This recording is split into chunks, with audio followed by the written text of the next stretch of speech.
بسم اللہ الرحمن الرحیم۔ شروع اللہ کے نام سے جو بڑا مہربان نہایت رحم والا ہے۔ الحمدللہ رب العالمین، الصلاة والسلام علی سید المرسلین، اما بعد فاعوذ باللہ من الشیطان الرجیم، بسم اللہ الرحمن الرحیم۔ قال اللہ سبحانہ وتعالی فی القرآن المجید والفرقان الحمید، قل هل يستوي الذين يعلمون والذين لا يعلمون۔ وقال الله سبحانه وتعالى في شان حبيبه إن الله وملائكته يصلون على النبي يا أيها الذين آمنوا صلوا عليه وسلموا تسليما۔ محبت سے درود شریف پڑھے، اللہم صلی علی سیدنا مولانا محمد وعلی آلہ وصحبہ سیدنا مولانا محمد مبارک وسلم علیہ۔ اللہ رب العزت کا بے پایاں فضل و احسان کے اس پاک ذات نے ایک مرتبہ پھر ہمیں اپنے گھر میں بیٹھ کے اپنا ذکر کرنے، شکر کرنے اور حضور نبی اکرم صلی اللہ علیہ وآلہ وسلم کی شریعت مطہرہ کے علم سیکھنے سکھانے کی توفیق عطا فرمائی ہے۔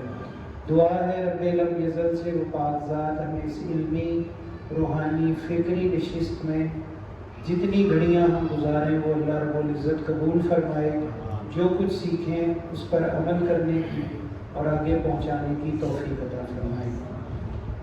جس طرح کہ ہماری علم میں ہے کہ ہم ہر ہفتہ وار تربیتی نشست کے اندر مختلف موضوعات کو زیر بحث لاتے ہیں، اور انشاءاللہ العزیز آج جس موضوع پر ہماری گفتگو ہوگی وہ موضوع اس اعتبار سے انتہائی اہم ہے کہ ایک مسلمان کے لیے اللہ رب العزت نے حضور نبی اکرم صلی اللہ علیہ وآلہ وسلم نے اور قیامت تک آنے والے صلحاء، اللہ کے ولی اور جتنے بھی دین کی معرفت کا علم رکھنے والے لوگ ہیں، ان چیزوں کی تعلیم میں سب سے اولا چیز کیا ہے کہ انسان کے قلب کی پاکی، تصفیہ، تزکیہ اور ان حرام امور سے بچنا جو اللہ کی راہ میں انسان کے لیے رکاوٹ بنتے ہیں۔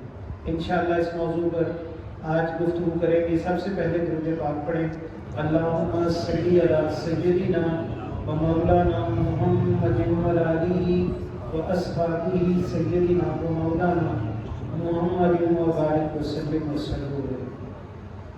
اس میں سب سے پہلے مصنف نے جس کتاب سے ہم درس لے رہے ہیں، یہ کتاب چونکہ تقریباً کم از کم 1000 سال پہلے صالحین اور متقین اور پرہیزگار بندوں کی تربیت کے حوالے سے تحریر کی گئی، اور یہ کتاب حضرت پیران پیر عبدالقادر جیلانی رحمہ اللہ اور حضرت امام غزالی کی تعلیمات پر مشتمل ہے۔ اس میں سب سے پہلے آپ یعنی حضرت امام غزالی رحمۃ اللہ تعالی علیہ اس بات کی تلقین فرما رہے ہیں کہ اللہ تعالیٰ نے مخلوق کو 3 حصوں میں تقسیم کیا، یعنی 3 طرح کے گروہ دنیا کے اندر مخلوق کے اندر موجود ہیں۔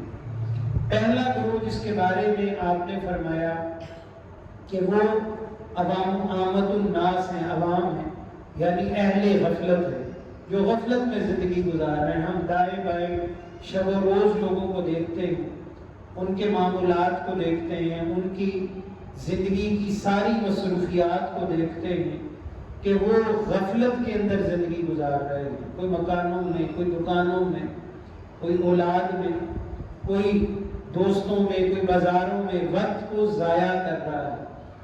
اور دوسرا طبقہ جس کے بارے میں آپ نے فرمایا وہ طبقہ خواص کا ہے، یعنی خاص الخاص لوگ جن کو اللہ سبحانہ و تعالیٰ نے فراست عطا فرمائی، اہل فراست لوگ، یعنی جو دنیا میں اس طرح وقت گزارتے ہیں کہ وہ اپنے وقت کو ضائع نہیں کرتے، حرام کاموں میں، وقت کو بولنے میں، دیکھنے میں، لکھنے میں، پڑھنے میں، کمانے میں، کھانے میں وقت کا ضیاع نہیں کرتے، فضول چیزوں میں اپنی مصروفیات کو شامل نہیں کرتے۔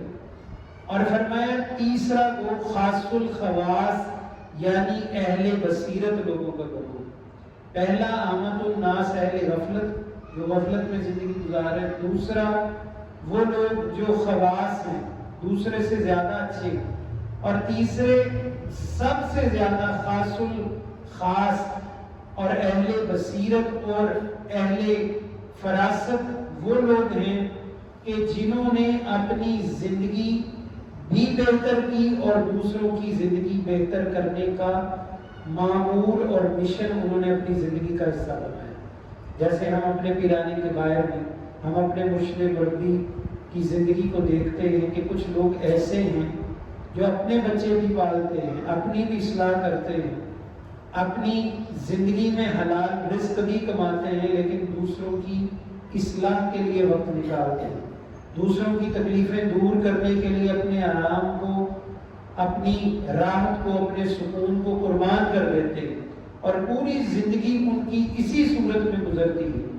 اور اس بابت مفسرین نے لکھا ہے کہ جس شخص کی زندگی حرام سے بچنے بچانے میں اور حلال استعمال کرنے میں اور حلال کی تعلیم میں گزرتی جائے، یعنی علماء ربانیین، اللہ کے وہ عالم جو اللہ سے ڈرتے رہے، جب ان کی موت آتی ہے تو اللہ ان کی موت کو شہادت کا درجہ عطا کرتا ہے۔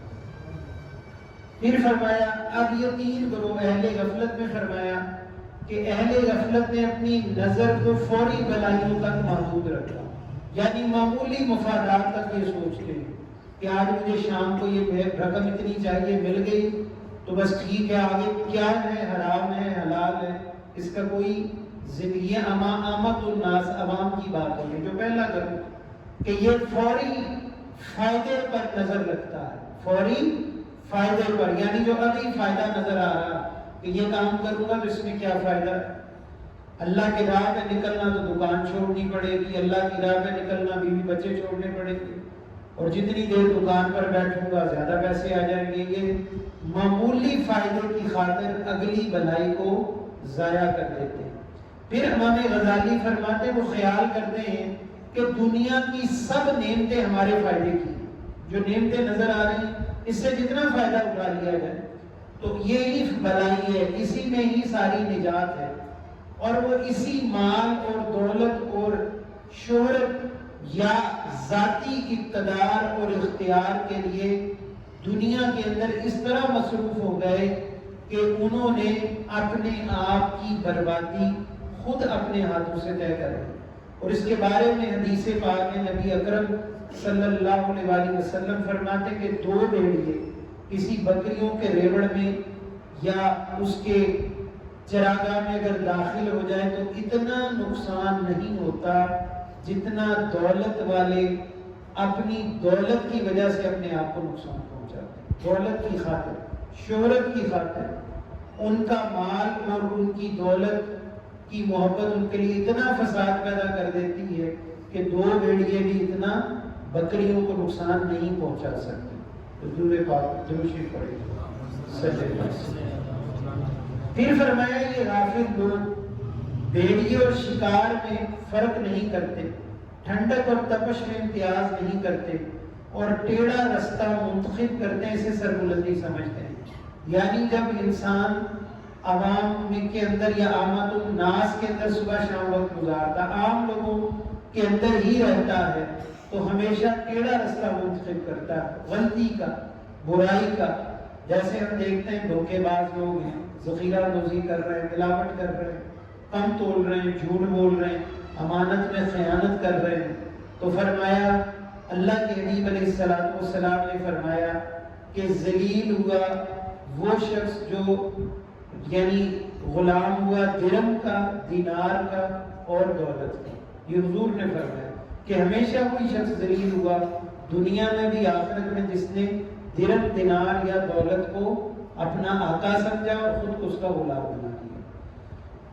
اب آئیے فرماتے ہیں کہ خواص، فرمایا ان کی فراست نے سلامی عطا کی، یعنی ان کی فراست جو اللہ کے نیک بندے ہیں، برائی سے بچتے ہیں، تو ان کی فراست نے انہیں دنیا اور آخرت کے اندر توازن اور موازنے کی تعلیم ان کے اندر اللہ نے پیدا کر دی۔ یعنی وہ دیکھتے ہیں کہ کون سی شے دنیا کے لیے ہے اور کون سی شے دنیا کو چھوڑ کر آخرت کے لیے۔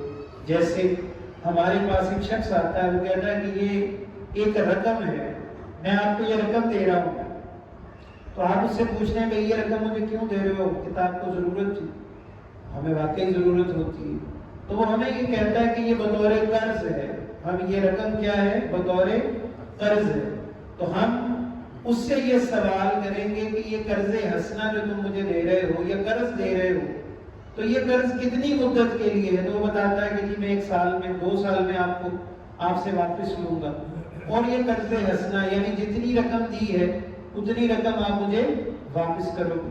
ایک اچھا دوست ہے، وہ کہتا نہیں یہ رقم قرض ہے، جب آپ کے پاس ہو دے دینا، یعنی سہولت 2 سال 4 سال 5 سال۔ اب ایک بندہ ایسا آتا ہے، وہ کہتا ہے جناب آپ کو ضرورت تو 1 لاکھ کی ہے، تو میں آپ کو 10 لاکھ دیتا ہوں یا 5 لاکھ دیتا ہوں۔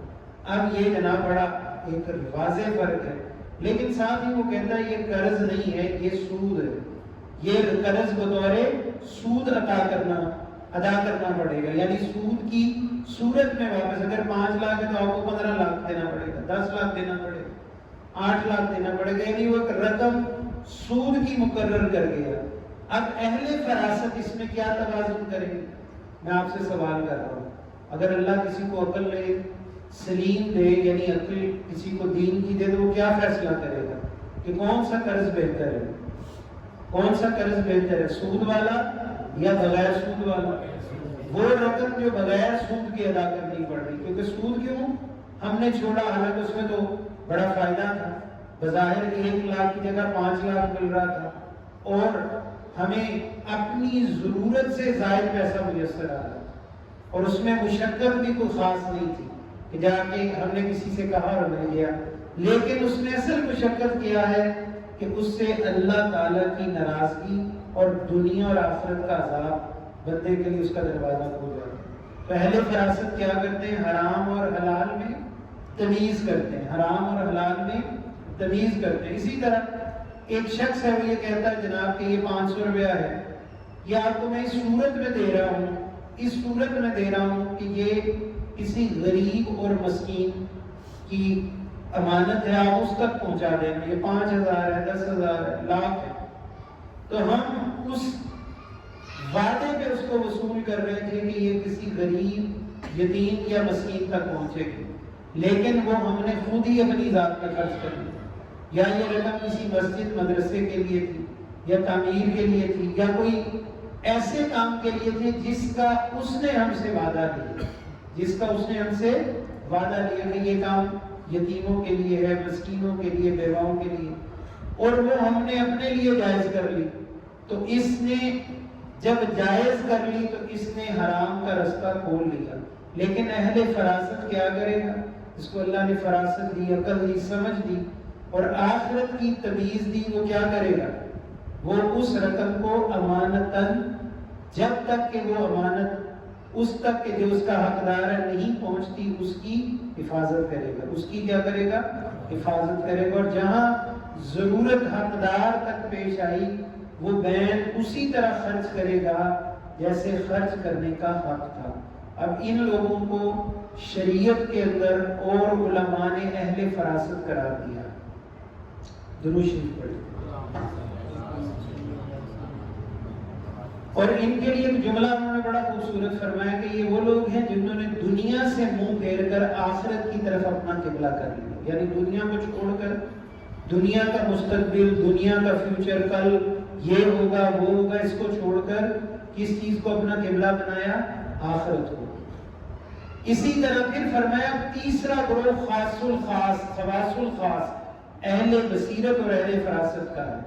اب یہ اس سے بھی اوپر کا گروہ ہے، اور ان کے متعلق کیا ہے کہ یہ ہمیشہ دنیا اور آخرت کو الگ الگ کر لیتے ہیں، دنیا اور آخرت کو الگ الگ کر لیتے ہیں. یہ ہر کام اس تناظر میں کرتے ہیں کہ جس تناظر میں کرنے کا حکم قرآن اور حدیث نے دیا. اور پھر کیا ہوتا ہے کہ یہ اللہ تعالیٰ کو اپنا بادشاہ خیال کرتے ہیں کہ ہمارا آقا کون ہے؟ اللہ کی ذات، اور ہم اس کے تابعدار غلام ہیں، جو اللہ چاہتا ہے وہ کیا جائے گا.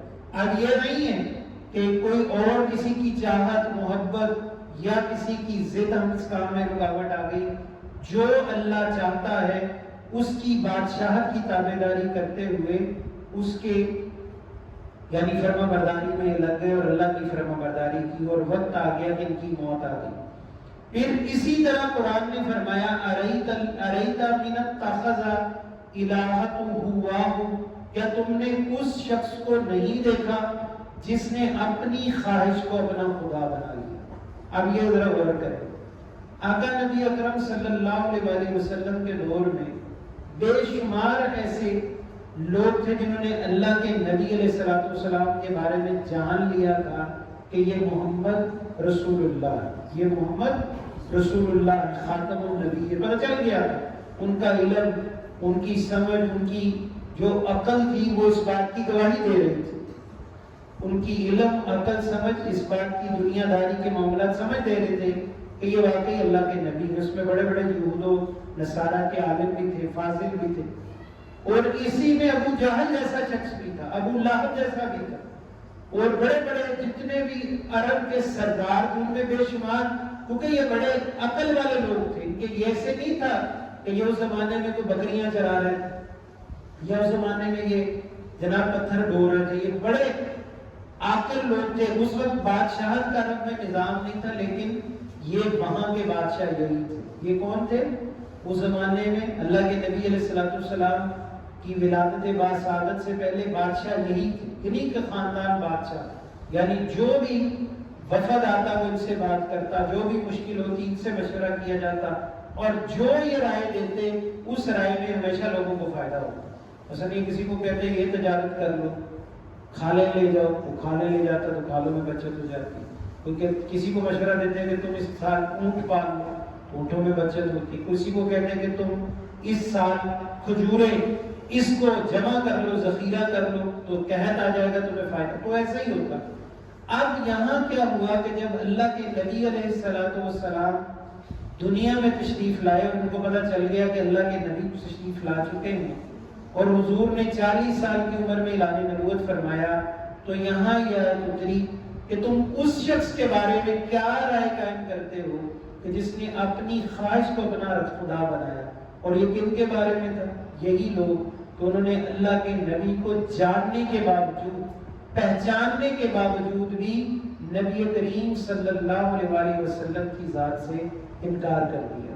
اس کو کہتے ہیں جہالت عظمیٰ، یعنی اتنی بڑی جہالت کہ اس جیسی جہالت کو. اسی لیے ابو جہل کا اصل نام جو تھا عمر بن حشام تھا. کیا نام تھا؟ عمر بن حشام تھا، اور عمر بن حشام نہیں کہتے. اور دوسرا اس کا جو لقب تھا یا اس کی کنیت مشہور تھی وہ تھا ابو الحکم، حکیموں کا باپ، پڑھے لکھوں کا باپ، سمجھداروں کا باپ. لیکن جیسے اس نے نبی کریم صلی اللہ علیہ وسلم کی ذات کی نفی کی تو اللہ نے اور حبیب پاک نے اس کا نام ابو جہل رکھ دیا کہ یہ جاہلوں کا باپ ہے. کیونکہ اس نے جاننے کے باوجود، سمجھنے کے باوجود بھی اللہ کے نبی علیہ السلام کی ذات کی نفی کر دی ہے، قرآن کی نفی کر دی ہے. حالانکہ ان کو پتا تھا قرآن اللہ کی کتاب ہے، الہامی کتاب ہے. ایسی کوئی بات دنیا میں شخص نہیں کہہ سکتا، کوئی شعر نہیں ہے، کوئی لکھا ہوا کلام نہیں، یہ اللہ کا الہامی کلام ہے. درود شریف پڑھیں.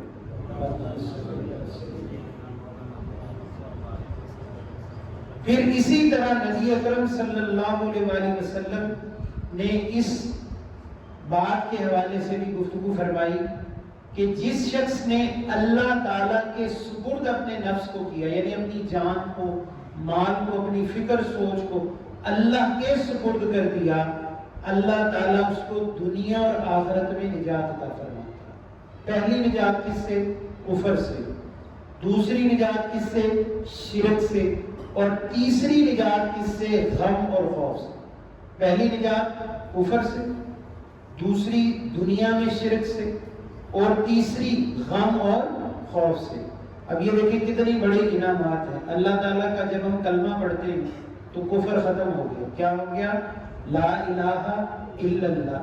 نبی اکرم صلی اللہ علیہ وآلہ وسلم فرماتے ہیں جو شخص صبح شام 1000 مرتبہ کلمہ پڑھتا ہے، لا الہ الا اللہ، لا الہ الا اللہ، اور آخر میں جب 100 بار پورا ہو جائے تو کہے محمد رسول اللہ، ایک تسبیح ہو گئی. تو اسی طرح 1000 بار کلمہ پڑھے گا تو اللہ کے حبیب علیہ السلام فرماتے ہیں کہ 1,00,000 کی میل مسافت سے جنت چمکتی ہوئی یہ دیکھنا شروع کر دے گا، اور جنت والے اس کو دیکھنا شروع کر دیں گے. قربان جنت کو یہ دیکھنا شروع کر دے گا اور جنت والے اس کو دیکھنا شروع کر دیں گے. یعنی یہ کلمہ طیبہ کا نور ہے. پھر اسی طرح فرمایا کہ کیا کبھی تم نے اس شخص کو غور نہیں کیا جس نے اپنی خواہش کو، اپنے نفس کو اپنا خدا بنا لیا، اپنی نفسانی خواہشات کو خدا بنایا، اور اس خدا بنانے کے بعد پھر اللہ کے حبیب علیہ السلام نے فرمایا کہ درہم اور دینار کا غلام ذلیل ہوا. پھر وہی بات ہو گئی. پھر اس کے بعد فرمایا کہ اللہ اور ما سوا یہ 2 ترازو کے پلے، یعنی اللہ اور غیر اللہ، دنیا اور رب، یہ 2 پلے. اور ان لوگوں نے اپنے دلوں کو ترازو کی چوٹی بنا لیا. یعنی ان کے دل اس طرح ہیں جیسے ترازو کی مٹھ ہوتی ہے، چوٹی ہوتی ہے نا، جہاں سے ہم ترازو پکڑتے ہیں، تکڑی پکڑتے ہیں. تو فرمایا جب وہ محسوس کرتے ہیں کہ ان کی طبیعت دلی طور پر بھاری پلڑے کی طرف مائل ہے، یعنی دنیا کی طرف اور دنیا کے مال کی طرف، اور نیکی کا وزن بھاری ہو رہا ہے، تو وہ فوراً دنیا کی طرف سے ہٹ کر نیکی کی طرف چلے جاتے ہیں. اور جس کا یہ ترازو پورا نہ ہوا، قیامت کے دن بھی اس کا ترازو پورا نہیں ہوگا. یعنی جو دنیا اور دین کو برابر رکھ کر چلے گا، کہ جو دنیا میں کرنے کے کام ہیں، دنیا کی ذمہ داریاں ہیں، اس کو پوری کرے، اور جو آخرت کی ذمہ داریاں ہیں اس کو پوری کرے. تو نبی اکرم صلی اللہ علیہ وآلہ وسلم فرماتے ہیں جس نے اس ترازو کو برابر کر لیا تو وہ قیامت کے دن بھی برابر ہی ہوگا، یعنی خیر میں ہوگا. اور جس کا یہاں ڈنڈی ماری تو وہ وہاں بھی ڈنڈی مارے گا. اللہ کے فرشتے پھر اس کو ایسی جہنم میں پھینکتے ہیں. درود شریف پڑھیں. اللہم صلی علی سیدنا.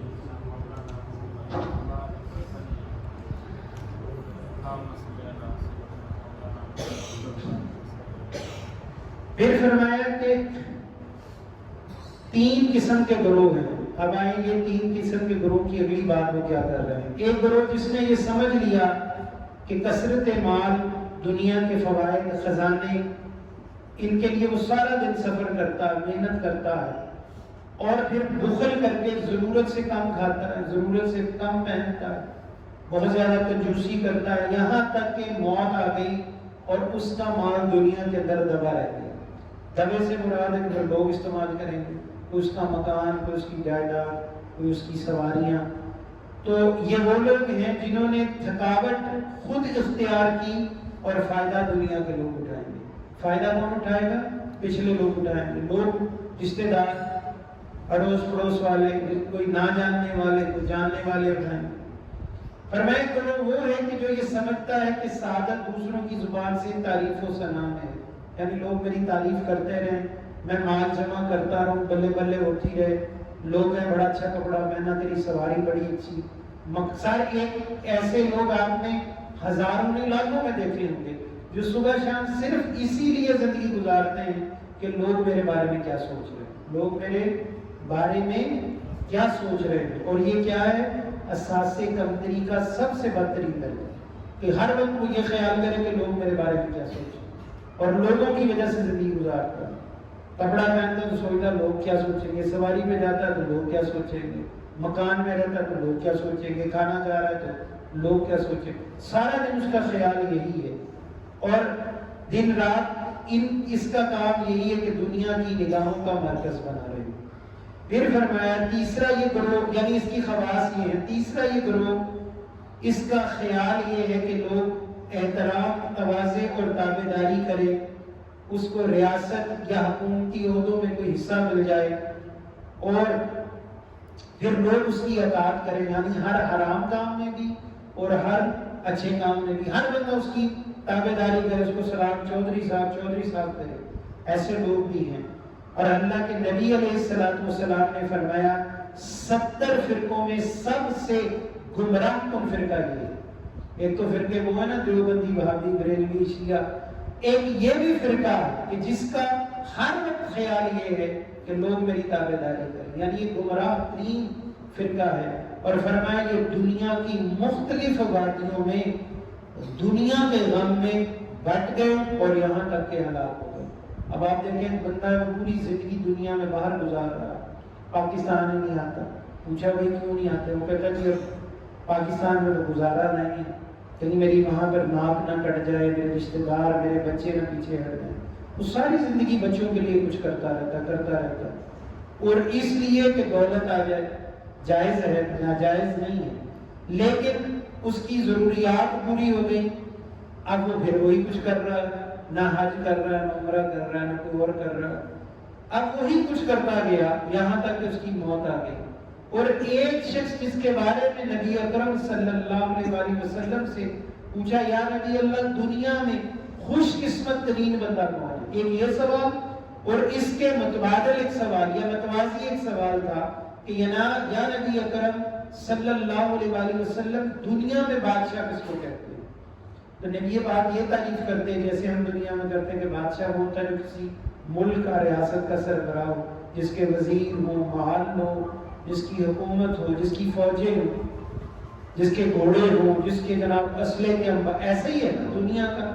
نبی پاک نے یہ نہیں فرمایا، میرے آقا صلی اللہ علیہ وآلہ وسلم نے یہ نہیں فرمایا، فرمایا دنیا کے اندر بادشاہ وہ ہے، سن لیں لکھ بھی لیں یاد کر لیں دوست، دنیا میں بادشاہ وہ ہے جس کو اللہ تعالی رہنے کے لیے گھر عطا فرمائے، اس کے شہر میں اس کا رزق اللہ عطا فرمائے۔ تیسرا نبی پاک نے فرمایا اللہ اس کو نیک بیوی یا غلام عطا فرمائے، اور غلام سے مراد اولاد ہے، ملازم نہیں، کیونکہ جو اتنی تھوڑی آمدن والا اس کے ملازم کا سے نہیں۔ اور چوتھی بات جو نبی پاک صلی اللہ علیہ وسلم نے فرمائی کہ وہ شام کو گھر لوٹتا ہو، شام کو گھر لوٹتا ہو، شام کو اپنے گھر آ کے بیوی بچوں میں وقت گزارتا ہو۔ اور دوسری ایک حدیث میں وہ ہے کہ جس کو رات کو اللہ بستر عطا فرمائے، رات کو اللہ بستر عطا فرمائے، وہ بھی بادشاہ ہے۔ اور ایک اور حدیث میں ہے کہ جس کو اللہ سواری عطا فرمائے، جو بھی سواری، خچر، گدھا، گھوڑا، اونٹ، ہمارے پاس آج سائیکل، موٹر سائیکل، گاڑی، جس کو اللہ جو سواری، تو اللہ کے نبی نے فرمایا یہ اللہ کی نگاہ میں بادشاہ، اللہ کی نگاہ میں بادشاہ ہے۔ ہم اب اپنا موازنہ کریں تو ہمارے رونے دھونے بھی ختم ہوتے ہیں، ہم کہتے مر گئے، لوٹ گئے، برباد ہو گئے، میرا تو یہ نہیں ہے، میرے پاس تو وہ نہیں ہے، میرے پاس تو فلاں شے نہیں ہے۔ جبکہ نبی پاک فرماتے ہیں جس کے گھر میں وسعت ہو، یعنی گھر میں وسعت سے مراد ہے کہ وہ گھر آئے اور گھر والے اسے دیکھ کر خوش ہوں اور یہ گھر والوں کو دیکھ کر خوش ہو، اس کو وسعت فرماتے ہیں۔ پھر فرمایا جس کو اس کے شہر میں روزی میسر ہو، پھر فرمایا جس کی بیوی اور غلام ہو، یعنی بچے ہو، کیونکہ وہ بھی بادشاہ جو اپنی بیوی بچوں میں بیٹھتا ہے، کسی کو کوئی حکم دیتا ہے، کسی کو کچھ کہتا ہے، اس کی تابعداری ہوتی ہے۔ اور فرمایا جس کو شام کو لوٹنا میسر ہو جائے، اور فرمایا جس کے پاس سواری ہو، ٹھیک ہے۔ اور اللہ کے نبی علیہ السلام نے ایک صحابی کو دیکھا، اس کے پاس اچھے جوتے تھے، بہتر جوتے تھے، تو نبی اکرم نے فرمایا جوتے پر شخص، جوتا پہنا ہوا شخص سوار ہوتا ہے، جس کے پاس جوتا ہے نا وہ بھی سوار ہے، یعنی جوتا بھی سواری ہے، جوتا بھی کہنا یار، جوتا بھی اللہ کے نبی کی نگاہ میں کیا ہے؟ سواری ہے۔ اگر کسی کو یقین نہیں تو یہاں سے جوتا اتارے اور یہ ملک مارکیٹ تک چل کے جا کے دکھائے، پھر میں پوچھتا ہوں یہ ملک مارکیٹ بھی بہت دور ہے، یہ 2 گلیاں آ جا کے دکھائے، اس کو 10 منٹ میں پتہ چل جائے گا اللہ نے پیروں میں کتنی بڑی نعمت عطا فرمائی، پیروں میں کتنی بڑی نعمت۔ جو فوجی تھے نا پرانے زمانے میں 100 میل وہ پیدل چل لیا کرتے تھے جوتوں کے اوپر، گھٹوں پر۔ یہ تو آج گاڑیاں، خچر، گھوڑے نہیں ہوتے تھے تو پیدل سفر بھی تھا، تو جوتا اللہ کے نبی نے فرمایا جوتا پہننے والا بھی کیا ہے؟ سوار ہے۔ یہ ضمن باتیں ہو گئی، ہم واپس لوٹتے ہیں اپنے موضوع کی طرف۔ نبی اکرم صلی اللہ علیہ وسلم نے فرمایا جو ریاست یا لوگوں یا حکومت کے عہدوں کا طلبگار ہے اور لوگوں سے اطاعت اور تواضع چاہتا ہے ہر حرام اور حلال کام میں، وہ 70 فرقوں میں سب سے گمراہ کون ہے؟ وہ 70 فرقوں میں سب سے گمراہ کون ہے؟ اب آئیں اس موضوع پر، کیونکہ یہ موضوع آگے کافی طویل ہے تو ہم انشاءاللہ اس کو مختصر اختصار سے آگے بیان کریں گے۔ پھر اسی طرح فرمایا کہ اب اصلاح کی بات جو ہے، اب اس میں اصلاح کیسے ہوئی، اجتماعی عدل کیسے قائم ہو، تاکہ ایک شخص جو ہے اللہ نے اس کو مال دے دیا، دولت دے دی، تو اللہ تعالیٰ نے جو دولت اور مال دیا اب اس سے پوری اجتماعی معاشرے میں عدل کیسے قائم کرے۔ تو فرمایا مال ایک آلہ ہے، جیسے ہم پیچ کس، پلاس، ہتھوڑی، آری، کوئی بھی چیز آلہ ہوتا ہے۔ یہ موبائل بھی ایک آلہ ہے، فون کرتے ہیں، بات کرتے ہیں، یہ کیمرہ بھی ایک آلہ ہے، لائٹ، ہر چیز ہے۔ فرمایا مال ایک آلہ ہے، اللہ تعالیٰ نے اپنے بندوں کے ہاتھ میں اس لیے دیا۔ اب بتا رہے ہیں کہ مال کیوں دیا۔ ہم یہ سمجھتے ہیں کہ ہمارے پاس جو مال ہے کھانے پینے پہننے کے لیے، اب جو اصل امام غزالی فلسفہ بیان کر رہے ہیں، جو مقصد بیان کر رہے ہیں، وہ بڑا ہی مختلف ہے۔ فقیروں کے لیے، فقر کے لیے جو باتیں ضروری ہیں وہ سمجھا رہا ہوں۔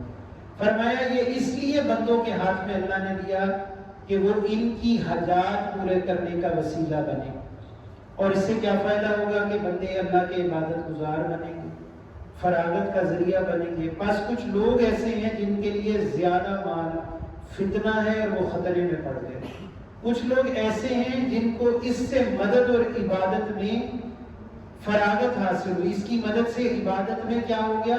فراغت، یعنی وہ فارغ ہو کر دنیا کی پریشانیوں سے اب نکل کر اللہ کی تسلی سے عبادت کرتے ہیں کہ دنیا کی کوئی مشکل نہیں، اللہ نے جو دولت دے دی اب یہ سکون ہے، اب اللہ کی ہم تسلی سے عبادت کریں گے۔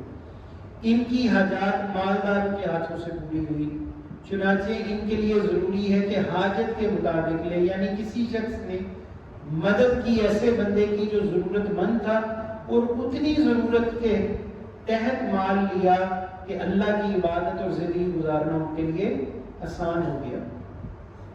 اگر وہ کسی کام کے بدلے لیتا ہے تو اجرت کے مطابق لے، یعنی اگر کسی نے کہا کہ بھائی میں تجھے پیسے دے رہا ہوں تو میرا یہ کام کر دے، تو اتنی جتنی اجرت بنتی ہے اتنا مال لے، ٹھیک ہے؟ ایسا نہیں ہے کہ مزدور کی دیہاڑی 1200 ہے اور وہ کہ میں 2000 دوں گا، ایک ڈاکٹر کی فیس 1000 ہے وہ کہ میں 5000 دوں گا، یا ایک شخص جو ضرورت مند ہے، یہاں ضرورت مند پر آ جائے کہ وہ کہتا ہے کہ یار یہ غریب ہے، مزدور آدمی ہے، مفلس ہے، تو میں اس سے چلو کوئی کام لے کے اس کی مدد کر دوں تاکہ اس کی خودداری کو کوئی زخم نہ پہنچے یا اس کی خودداری پر کوئی داغ نہ لگے، تو وہ کہتا ہے بھائی تو کپڑے سیتا ہے، آج کل تیرے پاس کام نہیں، چلو میں تجھے 5 سوٹ دیتا ہوں سینے کے، تو کتنے کی؟ وہ 1000 روپیہ اگر ایک سوٹ کی مزدوری بنتی ہو گیا، میں تو 2000 دوں گا، تو فرمایا اس کے لیے جائز نہیں ہے۔ اور اگر مسافر ہے اور ضرورت مند ہے تو اخراجات سفر سے زیادہ نہ لے، اور اگر جہاد میں جا رہا ہے، مجاہد ہے، باقی لوگ کما رہے ہیں دنیا میں، یہ لڑنے جا رہا ہے اللہ کی خاطر اور کوئی اس کی مدد کر رہا ہے۔ اب یہاں پر بھی ایک اہم حدیث ہے کہ نبی اکرم صلی اللہ علیہ وسلم فرماتے ہیں جس نے کسی مجاہد کے لیے ایک تیر تیار کیا، یعنی ایک تیر اس کو دیا کہ تم لڑو، قیامت کے دن اس کے لیے جنت کا دروازہ کھلوا دیا، ایک تیر، یعنی اتنی شان ہے۔ پھر فرمایا مالدار آدمی فقیر کے رزق میں اس کی محنت کا اجر ہے، یعنی اللہ جس مالدار کو رزق دیتا ہے اس میں حق ہے اس شخص کا کہ جو اس مال سے محروم ہے، پڑوسی ہے، رشتہ دار ہے، دوست ہے، احباب ہیں، محلے دار ہیں، ہر مالدار کے رزق میں اللہ تعالیٰ نے حقدار کا حق رکھ دیا، یعنی مالدار مال دینے کا پابند ہے۔ یہ نہ کہ یہ تو میری محنت، یہ تو میں نے جناب اتنا پڑھا تھا، یہ میں نے علم حاصل کیا تھا، یا میرا بڑا تجربہ تھا اور میں نے سفر کر کے اتنا پیسہ کمایا، نہیں، بالکل قرآن و حدیث کی روشنی میں یہ بات غلط ہے۔ اللہ کے حبیب علیہ السلام فرماتے ہیں اللہ تعالیٰ تمہیں مسکینوں کی وجہ سے رزق عطا کرتا ہے، حقداروں کی وجہ سے اللہ تمہیں رزق عطا کرتا ہے، اللہ تمہیں تنگ دستوں کی وجہ سے رزق عطا کرتا ہے، کیونکہ ان کی تنگ دستی دور نہیں ہو رہی ان سے، اور اللہ نے ان کا حصہ تم تک پہنچایا، بس تم ان کا حصہ عدل کے ساتھ دے دو۔ تمہارے دائیں بائیں آگے پیچھے کوئی پڑوسی ہے، رشتہ دار ہے، کوئی جاننے والا نہ جاننے والا لیکن مستحق ہے، تو فرمایا اس تک وہ مال پہنچاؤ اللہ سبحانہ و تعالیٰ۔ پھر فرمایا اس کی ترقی اور حفاظت میں کوشاں رہتا ہے تاکہ فقیر کو عند ضرورت وہ مال پہنچائے، اور ایسا کرتے وقت اسے ضرر پہنچانے سے باز رہے، یعنی جب کسی کو مال دینے لگے تو فرمایا کہ وہ اچھے طریقے سے مال دے، اس کی تذلیل نہ کرے۔ غنی لوگوں کو چاہیے فقراء سے برکت حاصل کریں، یعنی اللہ کے نیک بندوں پر خرچ کر کے برکت حاصل کریں کہ ان کے درجے کی تمنا کریں، کیونکہ مالداروں میں نیک لوگ بھی فقراء سے 500 سال بعد جنت میں جائیں گے، یعنی اللہ کے وہ نیک بندے جو دین کا کام کر رہے ہیں، دین کے رستوں میں کوششیں کر رہے ہیں، تو اللہ کے حبیب علیہ السلام نے فرمایا کہ وہ مال لے کر ان پر احسان نہ کرے بلکہ اپنے اوپر ان کا احسان جانے کہ اللہ تبارک و تعالیٰ نے میرے مال کو ان کے لیے قبول فرمایا، اللہ نے نیک بندوں کے لیے میرے مال کو قبول فرمایا۔ حضور علیہ السلام نے فرمایا پھر ان سے برکت کی دعا کرائے کہ اس لیے کہ جتنا مرضی بڑا مالدار ہوگا اس سے 500 سال پہلے اللہ کے نیک بندے فقیر جنت میں داخل ہوں گے، اور یہ 500 سال بعد جنت میں داخل ہوگا۔ اب آگے چلیے کہ زکوٰۃ یا صدقات یا جو بھی مال کے اندر ہمارے ہاں چیزیں ہیں اس کو سمجھ لیں کہ جب تم فقراء، مالداروں پر فرض ہے کہ جب وہ فقراء کی کسی حاجت کو پورا کرے، اور جب کوئی حاجت مفلس کو لاچار کر دے تو اس کا ازالہ فرض کفایہ ہے، یعنی کوئی بھی مدد کر دے گا، ایک محلے میں ایک آدمی بھی کسی غریب کی مدد کر دے گا تو اللہ پورے محلے پر رحمت فرمائے گا، کیونکہ کسی مسلمان کی تباہی جائز نہیں ہے، یہ نہ کہ انتظار کرتے رہے کہ تباہ ہو اور میں اس کی تباہی کو دیکھوں۔ پھر فرمایا جب غنی اپنے بہترین مال کے ساتھ کسی نیک بندے کی اور ضرورت مند کی مدد نہیں کرتا تو وہ براہ راست اللہ کی بے ادبی کرتا، براہ راست اللہ کی بے ادبی کرتا، کیونکہ وہ گویا اس طرح اپنے مال کو اپنی اولاد کے لیے رکھ لیتا ہے، اپنے لیے رکھ لیتا ہے، اور ان پر اللہ تعالیٰ پر ان کو ترجیح دیتا ہے، یعنی اللہ کو ترجیح نہیں دے رہا، اپنے آپ کو اور اپنے بچوں کو ترجیح دیتا ہے، اور وہ سمجھتا ہے کہ میں بڑا عقل مند ہوں اور میں نے باقی چیزیں اپنے لیے رکھ لی اور جو فائدہ ہے وہ میرے سامنے ہے، تو فرمایا اس سے بڑا بدترین جاہل دنیا میں کوئی نہیں ہے۔ اب اس کے بعد نبی کریم صلی اللہ علیہ وآلہ وسلم فرماتے ہیں کہ صدقہ 70 برائی کے دروازوں کو بند کر دیتا ہے، جب بندہ صدقہ دیتا ہے تو 70 دروازے برائی کے بند ہو جاتے ہیں۔ اب بہت سارے لوگ شاید یہ بات نہ سمجھ پائیں کہ کیسے برائی سے بند ہو۔ میں آپ کو چھوٹی سی مثال دیتا ہوں، ہم نے کبھی یونیورسٹی میں اساتذہ سے یہ بات سنی تھی اور الحمدللہ فقراء سے بھی سنی تھی، مرشد مربی سے سنی، اور آج یہ بات کام آ رہی ہے۔ کسی سے سنی تھی تو ذہن کے کسی ایک کونے قدرے میں ہی رہ گئی کہ جب ہم کسی غریب کی مدد کرتے ہیں، آپ نے اس کی مدد کر دی، جس دن آپ نے مدد کی ہو سکتا ہے کہ اس دن اس کی مدد نہ ہوتی، وہ چوری کرتا، وہ کیا کرتا؟ چوری کرتا، وہ قتل کرتا، وہ ڈاکہ زنی کرتا۔ آپ کہتے ہیں بھاڑ میں جائے وہ کرتا، مجھے کیا ہے، میرا کیا نہیں ہو سکتا وہ اس دن آپ کے گھر میں چوری کرتا، اس دن وہ آپ کو قتل کر دیتا، آپ کو ہی لوٹ لیتا، آپ کو ہی ہلاک کر دیتا، یا آپ کی عزت کو ہی برباد کر دیتا۔ اس سے کتنا بہتر ہے کہ ہم نے تھوڑا صدقہ کر کے اس کو برائی کے رستے سے روک لیا۔ ہمارے مرشد کریم بڑی پیاری بات فرماتے ہیں کہ آپ نے کسی کو صدقہ دیا، اب اگر آپ اس کو صدقہ نہ دیتے تو کوئی کافر آ کر اس کی مدد کرتا، اس کو کہتا تو قادیانی ہو جا، تو کیا ہو جا؟ قادیانی ہو جاتا۔ تو اللہ نے جس طرح اس کو جہنم میں اڈیلنا تھا، اس سے پہلے ہمیں پکڑنا تھا کہ چونکہ اس کے پاس مال نہیں تھا اور کسی نے مال کے ذریعے اس کا ایمان خریدا، کسی نے مال کے ذریعے اس کا ایمان خرید لیا، اور تو بھی اس میں برابر کا شریک جرم ہے، اس لیے کہ تو نے اس کی مدد ہی نہیں کی، تو 70 برائی کے رستے رکے۔ اسی طرح ہمارے بھی برائی کے رستے رکے کہ ہمارے پاس وہ مال اضافی رہتا، ہم زنا پہ خرچ کرنے والے نہ بن جاتے، شراب نہ پینے لگ جاتے، برائی نہ کرنے لگ جاتے. تو جیسے ہی مال اللہ کے رستے پر خرچ ہوا اس نے باقی مال کو بھی پاک کر دیا. پچھلا مال جو تھا وہ بھی پاک ہو گیا. جو آفات بلیات عذاب آتے ہیں بیماریوں کے آگے آفات کے آگے اللہ نے اس سے ہمیں محفوظ کر لیا. اور آفات و بلیات سے مراد صرف جنات بیماریاں قید سالی نہیں ہے، بلکہ آفات و بلیات سے مراد ہے کہ ہم گھر سے نمازی بن کے نکلے اور باہر کسی دوست نے ہمیں شراب کی دعوت دی، ایک بار دی ہم نے نہیں مانی، دوسری بار دی، تیسری بار کا چل یار بھوک لگا لیتے تو ہم بھی شرابی بن گئے. کسی نے ایک بار برائی کی دعوت دی، بے حیائی کی دعوت دی، ایک بار دو بار چار بار پھر وہ ملی، ہم بھی برائی میں شامل ہو گئے. اور ہم جو گھر سے نیکوکار تھے یا بڑے نیکوکار سمجھتے تھے تو یہ بھی آفات و بلیات میں برائیوں کا یہ عنصر بھی شامل ہے کہ کوئی شخص اپنے مال سے اس قدر محبت کرے کہ وہ اپنے مال کی وجہ سے ہلاکت میں ڈالا جائے گا. اس سے پہلے تو وہ صدقہ کر دے اور اللہ اس حرام عمل سے اس کو محفوظ کر لے، اس حرام عمل سے اس کو محفوظ کر لے. اسی طرح حضرت مولانا روم رحمۃ اللہ علیہ ایک واقعہ بیان کرتے ہیں. ایک بڑا نیکوکار شخص تھا، وہ رات کو نکلتا تھا اور خیرات کرتا تھا. کیا کرتا تھا؟ خیرات کرتا تھا. بیٹھ جائیے. خیرات کرتا تھا. ایک دن اس نے پہلے دن خیرات کی، ایک عورت اس کو ملی، اس نے وہ مال اس کو دے دیا. اگلے دن کسی نے بتایا کہ تو نے غلط خیرات کی، وہ تو زانیہ تھی، فحاشہ تھی، زنا کرتی ہے، رات کو مرد ڈھونڈتی، ان کے ساتھ شب بستری کرتی. وہ خاموش رہے.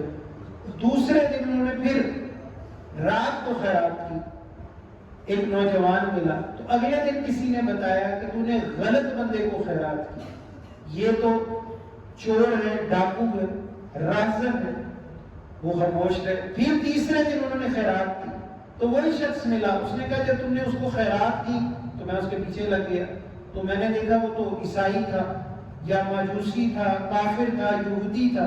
اس نے جا کے اپنے رب کی پوجا شروع کر دی. اور تم نے، تو اس نے کہا بات سن، جو میں نے پہلی رات خیرات کی تو تم نے کہا وہ ایک کس عورت کے ہاتھ لگی؟ طوائف کے، ناچنے والی، گانے، زنا کرنے والی. تو فرمایا عین ممکن ہے کہ میرے مال نے اس کو زنا سے روک لیا، میرے مال نے اس کو زنا سے روک لیا، کیونکہ میں نے اللہ کی خاطر دی، میں نے اللہ کی خاطر دی، مخلص ہو کر دی، مجھے سے غرض و غایت نہیں تھی. اور دوسرا جس چور کو دی، ہو سکتا ہے اللہ نے اس کو چوری سے روک دیا، اب وہ چوری نہ کرے، اس کی ضرورت ایسے ہی پوری ہو جائے. اور فرمایا جس تیسرے شخص کو دی عین ممکن ہے اس رات کے بعد وہ کبھی گناہ نہ کرے، شرک نہ کرے اور مسلمان ہو جائے. تو وہ شخص بڑا حیران ہے. اس نے کہا یار یہ بات تو میں نے سوچی. اس نے اب تحقیق کرنا شروع کی. مولانا روم رحمہ اللہ فرماتے ہیں وہ اس عورت کے پاس پہنچا جو زنا کر دیکھا تو اب وہ نماز پڑھ رہی ہے، نیک ہے، پردہ کر کے جا رہی ہے. اس نے پوچھا تو وہ نہیں ہے جو راتوں کو لوگوں کے گھروں میں گھس کر زنا کرتی تھی یا تنہائی میں ان کو لے جا کر گناہ کی دعوت دیتی تھی؟ آج تجھے کیا ہوا؟ فرمایا اللہ کی قسم کوئی ایک بندہ کچھ دن پہلے ایسا ملا کہ اس کا مال کھانے سے اللہ نے برائی کی عادت میرے جسم سے نکالی. اس دن سے مجھے حیا ہوا. اب وہ اس دوسرے شخص کے پاس پہنچا جو چور تھا، وہ اس کو جانتا تھا. اب تو وہ نہیں جو چوریاں کرتا اور آج تو نماز میں مسجد میں لوگوں نیکوکاروں میں بیٹھا. کا یقین کرو میں چوری اس لیے نہیں کرتا تھا کہ میں عادتاً چوری کرتا تھا، میں مجبوری سے کرتا تھا. اپنے بچوں، بیوی کو، ماں باپ کو جو بھوکے مر رہے تھے ان کو بچانے کے لیے کرتا. اور فلاں شخص نے، کوئی نیک بندے نے صدقہ دیا اور اس کے مال کی برکت نے میری ساری مشکل دور کر دی. مجھے اب اپنا کاروبار مل گیا، ریڈی کو بنا لی، کو دکان بنا لی. اسی طرح وہ تیسرے کے پاس پہنچا. تو جب وہ تیسرے کے پاس پہنچا تو اس نے دیکھا کہ اب وہ جو مجوسی تھا یا عیسائی تھا یا جو بھی بد مذہب تھا، غیر مسلم تھا، تو اس نے احرام کا کپڑا خریدنے کی تیاری کر لی. اس نے کہا بھائی تو پہلے اللہ کو مانتا ہی نہیں تھا، خانہ کعبہ تو مسلمان ہے، عبادت کی جگہ ہے۔ اس نے کہا اے میرے مسلمان بھائی، اللہ کی عزت کی قسم، اس رات جب اس بندے نے میری مدد کی تو میں اپنے عبادت گاہ میں یعنی گرجے میں گیا یا عبادت گاہ میں گیا تو میں نے دیکھا کہ جو اس عبادت گاہ کا وہاں پجاری ہے، ہمارا جو امام ہے، وہ اس کے غلے سے رقم چوری کر رہا تھا۔ وہ لوگوں کی جو امانتیں اس کے پاس رکھی جا رہی تھی وہ کھا رہا تھا۔ تو مجھے اتنی شدید نفرت اس سے پیدا ہوئی کہ یہ شخص جو خدا کے نام پر لوگوں کو لوٹ رہا ہے، تو اس کے بجائے وہ بندہ جو راتوں کو چھپ کر اللہ کے نام پر بندوں کی مدد کر رہا ہے، تو یقیناً اس کا دین بھی سچا ہے۔ بس میں نے اسی رات مسلمانوں کی صدقہ اور خیرات اور مدد کرنے کی اس عادت کی وجہ سے اسلام قبول کر لیا۔ اب جیسے میں نے اسلام قبول کیا تو میرے پاس تو مال ہی نہیں تھا، وہ تھوڑا سا مال تھا۔ تو جب میں اسلام قبول کرنے کے لیے مسجد پہنچا تو کسی تاجر نے خوش ہو کر کہا بتا تیری ضروریات کیا ہے تاکہ آئندہ تو کفر نہ کرے۔ اس نے کہا پہلی ضرورت تو یہ ہے کہ میری دنیا بہتر ہو جائے، میری دنیا بہتر ہو جائے، اور دوسری کہ میرا دین بہتر ہو جائے، مجھے دین تو پتہ نہیں کیسے سیکھنا، اور تیسری چیز یہ ہے کہ اللہ سبحانہ و تعالیٰ میرے مرنے سے پہلے مجھے میرا خاتمہ ایمان پر کر دے۔ اس نے کہا پھر اس کے لیے دو چیزوں کی ذمہ داری میری ہے، تیسری کی ذمہ داری میں نہیں اٹھا سکتا۔ میں تجھے اتنا مال دیتا ہوں کہ تیری دنیا محفوظ ہو جائے گی، اور دوسرا اتنا مال دیتا ہوں کہ تو حج کر کے جب تو حج کرنے جائے گا تو انشاءاللہ اللہ کے نیک بندوں سے مل کر خانہ کعبہ، مدینہ طیبہ اور نیک مقدسات جگہ کو دیکھ کر جتنا وقت وہاں گزارے گا اللہ تیری آخرت کو بھی یقیناً بدل دے گا۔ اور ایسا ہی ہوا، اس کا مثال وہی ہو گیا۔ تو مولانا روم رحمۃ اللہ علیہ فرماتے ہیں کہ بعض اوقات صدقہ بڑی بڑی برائیوں سے لینے والے کو اور دینے والوں دونوں کو بچاتا ہے۔ اس لیے نبی اکرم صلی اللہ علیہ وسلم نے فرمایا صدقہ 70 بلاؤں کو، آفات کو ٹال دیتا ہے۔ درود شریف پڑھیں۔ اب اسی بابت حضرت سیدنا عبداللہ ابن مسعود نے بھی ایک روایت نقل کی ہے۔ یہ تو کہیں اور ہم چلے گئے، اب یہاں موضوع پر آئے۔ تو آپ سے کسی نے سوال کیا، یعنی یہ بات کسی صدقے کے حوالے سے پوچھی، تو آپ نے اس کو یہ حدیث سنائی۔ عبداللہ ابن مسعود رضی اللہ تعالیٰ عنہ حضور کے صحابی تھے، محدث تھے، ہزاروں حدیثیں آپ سے روایت۔ آپ نے فرمایا ایک شخص نے 70 سال اللہ کی عبادت کی۔ کتنی؟ 70 سال بے ریا عبادت، مخلص۔ اس سے ایک دن ایسی غلطی ہوئی، فحش غلطی ہوئی، برائی اس نے ایسی کر دی، اللہ تعالیٰ نے اس زمانے کے نبی کو حکم دیا کہ اس کو بتاؤ اس کی ساری عبادتیں برباد ہوں، اس کی ساری عبادت برباد ہوگی۔ اب یہ بڑا پریشان، کبھی اللہ کے گھر کی طرف جائے، کبھی اللہ کے نیک بندوں کے پاس جائے، تو بڑا مشکل میں، بڑا رو رہا ہے، پیٹ رہا ہے۔ اب اس کے پاس کیونکہ مال تو پہلے سے بہت تھا، نیک تھا، تو مالدار بھی تھا، لیکن اب نیکیاں ضائع ہو گئی۔ تو اس نے کہا نیکیاں ضائع ہو گئی، نیکیاں ضائع ہو گئی ہیں، لیکن نیکیاں کرنے کا بھی موقع ضائع نہیں ہوا، نیکیاں کمانے کا بھی موقع ضائع نہیں ہوا۔ اس کی جیب میں جیسے اس کو پتا چلا اللہ نے میری پچھلی نیکیاں برباد کر دی، اس کی جیب میں یا اس کے تھیلے میں ایک روٹی تھی، اس نے ایک مسکین کو پیش کی۔ عبداللہ ابن مسعود فرما رہے ہیں رضی اللہ تعالیٰ عنہ، جیسے ہی اس نے ایک ٹکڑا یا ایک روٹی کا حصہ اسے دیا تو فوراً اللہ سبحانہ و تعالیٰ نے اس کے لیے وحی فرمائی کہ اللہ نے اس کے لیے جنت کا رستہ کھول دیا، اس کی بخشش فرمائی۔ اب یہ مرے گا تو جنتی ہو کر مرے گا۔ یعنی یہ صدقہ و خیرات ہے، اور صدقہ و خیرات کی اگر ہمیں سمجھ ابھی تک نہ آئی ہو کہ صدقہ و خیرات دوسروں کے لیے بھی اور صدقہ و خیرات اپنے لیے بھی، ایک تو وہ صدقہ و خیرات ہے جو ہم دوسروں کو کھلاتے ہیں، پلاتے ہیں، پہناتے ہیں، دیندار بندوں کی مدد کرتے ہیں، طلباء کی مدد کرتے ہیں، فقراء کی مدد کرتے ہیں۔ اسی طرح ایک یہ صدقہ کہ مجھے اس کا فائدہ وہ کیا ہے کہ صدقہ دینے سے اللہ میرے مال کو پاک کر دے، اللہ میری مشکلات کو دور کر دے، اور اللہ مصائب اور تکالیف سے مجھے بچا لے، یہ اپنے لیے صدقہ ہے۔ درود شریف پڑھیں۔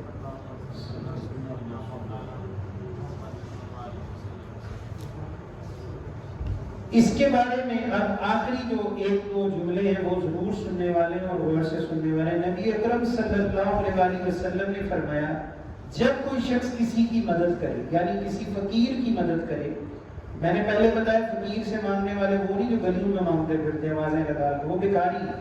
فقیر سے مراد وہ ہے جو ضرورت مند ہے اور خوددار ہے اور دیندار بھی ہے، کہ جب کوئی کسی فقیر کے لیے مدد کرے تو اس پر لازم ہے کہ وہ حاجت روائی کرنے والے کے لیے دعا کرے اور اس کا شکر گزار، اکڑے نہ، تکبر نہ کرے، کیونکہ حدیث پاک میں ہے کہ اللہ کی دائمی لعنت ہے اس شخص پر کہ کوئی کسی کی مدد کرے اور مدد لینے والا تکبر کے ساتھ اس سے بات کرے، تکبر کے ساتھ بات کرے۔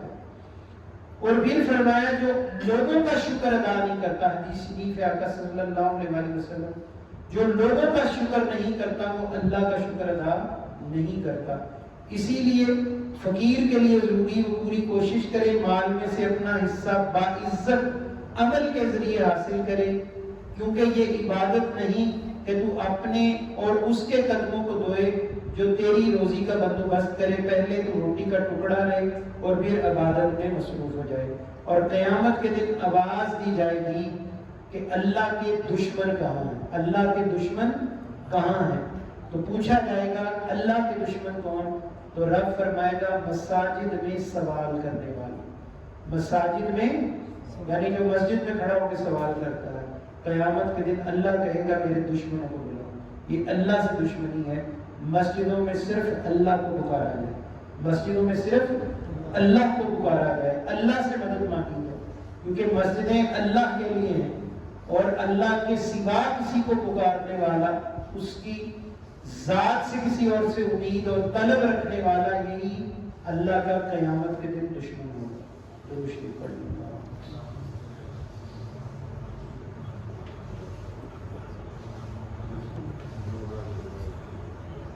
اب اس ضمن میں جو آخری واقعہ ہے اس کو بھی غور سے سنیں، چونکہ وہ ساری بات کا کلام کا حاصل ہے۔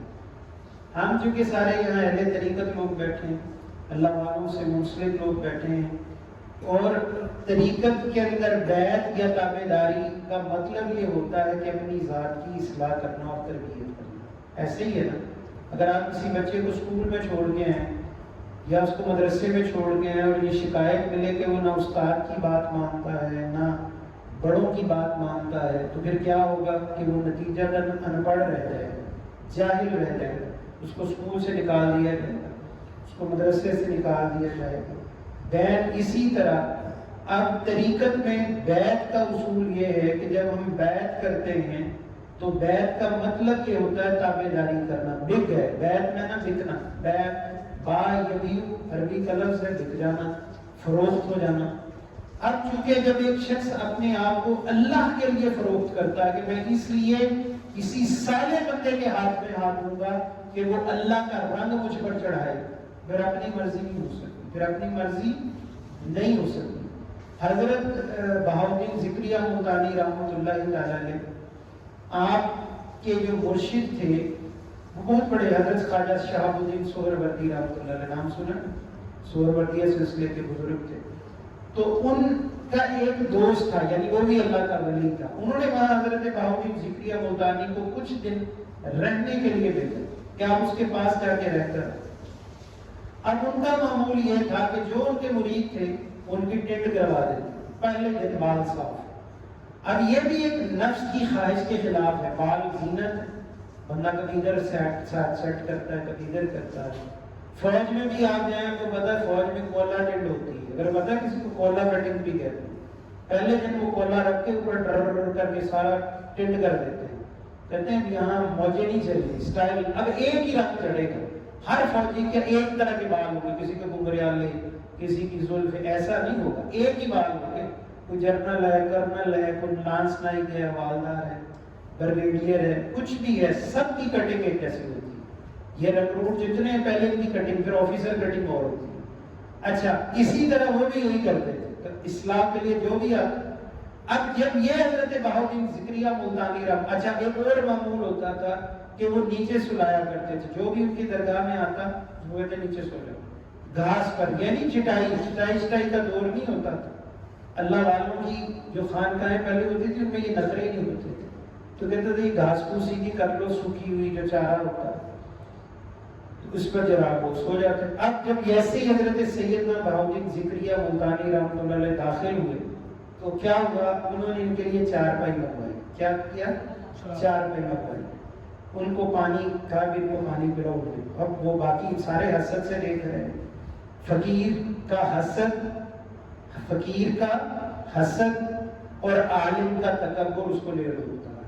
سن لیں یہ بات، سمجھ لیں، فقیر کا حسد اور عالم کا تکبر اس کو کیا کرتا ہے؟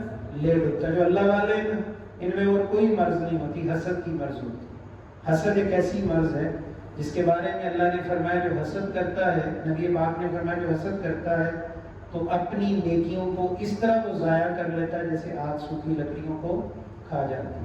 تو اب فقیروں کے دل میں حسد پیدا ہوا، یار یہ بندہ آیا ہے اور اس کو چار پہ یہاں یہ گھاس پھوس پر اس کو کیا کہتے ہیں جو پرالی ہوتی اس پہ سو رہے اور اس کو پانی ٹھنڈا ملا اور ہمیں تو یہاں جناب مٹ کے پانی کبھی نہیں ملا، کنویں سے جا کے بھرنے کا ہوتا۔ اب تیسرا یہ امر ہوا کہ آپ نے کہا کہ جاؤ یہ غسل کراؤ اور اس کے سر میں تیل بھی لگاؤ، اس کے بال جو ہے نا مٹی کے راستے میں، تو لوگ بڑے یار ہماری ٹھنڈ ہو جاتی ہے اور ادھر۔ تو جب وہ آپ تشریف لائے، غسل کر کے آئے، کھانا بھی کھا لیا، تو حضرت نے کہا کہ اب چارپائی پہ سو جاؤ۔ تو انہوں نے کہا یا اللہ تیرا شکر اور شکر ان کا کہ جن کی تربیت نے آج مجھے یہاں عزت عطا کی، شکر ان کا جن کے صدقے سے اللہ مجھے یہاں آج عزت دی جا رہی ہے۔ تو اس بزرگ نے، اس شیخ نے، اس پیر نے فرمایا تو او نادانو، اس شخص کو فقط اس لیے یہاں بھیجا گیا کہ یہ تمہاری تربیت کر سکے، کہ یہاں آ کر اس نے چاپلوسیاں نہیں کی، دوسروں کی بات نہیں کی، بلکہ اللہ کا شکر ادا کیا اور اپنے شیخ کا نام لیا، اپنے مرشد کا، استاد کا نام لیا، جن کی برکت سے اللہ نے ان کو عزت عطا فرمائی۔ ایسے ہی ہوتا ہے، ایسا ہی ہوتا ہے۔ جو پیروں کا گھوڑا ہے وہ گھر میں سوکھی روٹیاں کھاتا ہے، سوکھی ٹوڑی چھلکے کھاتا ہے، جب وہ کسی سفر میں کسی کے پاس ہاتھے لگ جاتا ہے تو اس کو بڑی عزتیں ملتی ہیں، بڑا مرتبہ ملتا ہے، کیونکہ جس نے گھر میں تکلیفیں اٹھائی ہوتی ہیں اللہ اس کو باہر راحت عطا فرماتا ہے۔ تو یہی بات تھی کہ نفس کشی اور اللہ کے بندوں کی بات کا ماننا۔ اب آئے اس واقعے پر، امام غزالی فرماتے ہیں کہ ایک شخص بشر بن حارث کے پاس آیا، اللہ کے ولی کے پاس آیا اور ان سے کہا کہ اے میرے مرشد میں حج کرنے جا رہا ہوں، میں حج کرنے جا رہا ہوں۔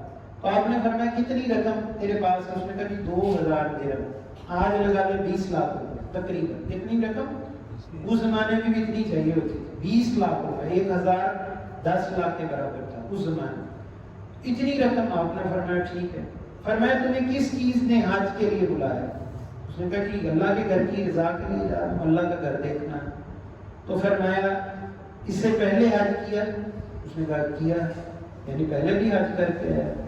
تو فرمایا اگر تو اللہ کی رضا ہی مشتاق تجھے ہے، تو اس کا مشتاق ہے کہ اللہ کی رضا مل جائے، تیرا شوق ہے، اشتیاق رکھتا ہے کہ اللہ، تو میں تجھے دنیائی اتنے سفر کی مشقت سے نہ بچا لوں کہ یہی اللہ راضی ہو جائے۔ اس نے کہا کہ بالکل چاہتا تو میں یہی ہوں۔ تو آپ نے فرمایا تو پھر 2000 اللہ کے کسی نیک بندے پر خرچ کر دے۔ کتنے؟ 2000 کسی مفلس غریب یا ضرورت مند کو دے دے، اللہ تجھ سے راضی ہو جائے گا۔ کوئی مقروض ہے اس کا قرض اتار دے، کوئی عیالدار ہے اس کے بچے زیادہ اس کی مدد کر دے، کوئی پریشان ہے۔ اس نے کہا کہ مجھے ذرا سوچنے کا موقع دے۔ کیا کرے؟ سوچنے کا موقع دے۔ آپ نے فرمایا سوچ لو۔ پھر آپ نے فرمایا پہلے میری بات سن لے، اللہ کے بندوں کی مدد کرنا 100 حجوں سے زیادہ اللہ کے نزدیک افضل ہے۔ یہ بھی سن لو۔ اب وہ یہ بات سن کے اٹھا اور آگے گیا، پیچھے گیا، تو پھر آگے کہا نہیں حضرت میں حج کرنے جاؤں۔ کیا کہا؟ حج کرنے جاؤں گا۔ آپ مسکرائے، اس کو روانہ کر دیا، اس کو روانہ کر دیا۔ اب کچھ لوگوں نے اس کے بارے میں پوچھا، آپ نے فرمایا جب مال حلال نہ ہو تو نفس کی خواہش پر بندہ عمل کرتا، اپنی خواہشات کو بناتا۔ اگر اس کا مال اللہ کو قبول ہوتا ہے تو یقیناً یہ یہیں لگ جاتا اور اللہ یہیں سے خوش ہوتا. اب اس کا سارا سفر عقارت ہوگا، اس لیے کہ یہ اللہ کے لیے نہیں جا رہا، یہ لوگوں کو خوش کرنے کے لیے مجھے حاجی صاحب کہیں، الحاج کہیں. حج تو کر لیا، ایک حج کافی، اب ضرورت نہیں ہے، دوسری ضرورت نہیں ہے، کیونکہ حج کا فرض پورا ہو گیا. اب یہ کیا کرتا ہے؟ اللہ کے بندوں پر خرچ کرتا ہے. پھر اسی طرح آخری بات، اب یہ لاسٹ اینڈ فائنل، اس پر ہم بات کو ختم کریں گے کہ امام غزالی فرماتے ہیں جو بخل کے ذریعے مال کی حفاظت کرتے ہیں، یعنی کنجوسی کے ساتھ سمجھتے میرا مال بچ جائے گا، اور عبادات میں مشغول ہو جاتے ہیں جن میں خرچ نہیں ہوتا، مثلا روزہ، نماز، ختم قرآن، فرمایا شیطان کے فریب میں. کس کی فریب میں؟ بات سمجھ آ رہی میری یا نہیں آئی؟ مشکل تو نہیں ہوئی؟ فرمایا جو اپنے مال کو کنجوسی سے، بخل سے روک لیتے ہیں اور سمجھتے نماز روزہ ادا کرتا ہوں، اس کا کوئی خرچہ نہیں ہے، تو فرمایا شیطان نے ان کو پھندے میں ڈال دیا ہے، کیونکہ ان کا بخل ان کے باطن کے نور کو ضائع کر دے.